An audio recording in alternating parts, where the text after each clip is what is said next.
Welcome to Tenor Tech, where I solve the problems you didn't even know you had. In this project, you will build a simple neural network inside Scratch. The model uses 2 inputs and 1 output node. Store 2 weight variables and 1 bias variable in Scratch.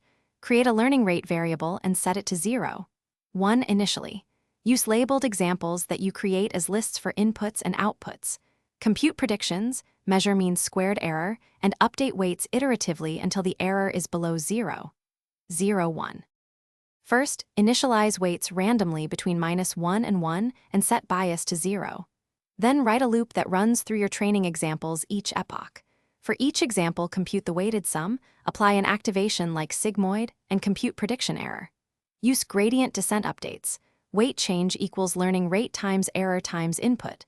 Repeat for up to 1,000 epochs and stop when mean squared error drops under 0.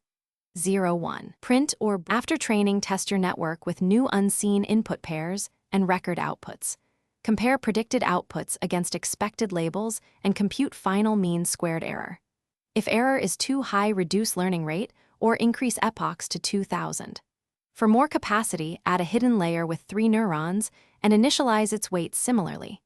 Save final weights and bias into Scratch lists so you can reuse the model later. Visualize predictions on the stage by drawing points or changing sprite colors for quick details.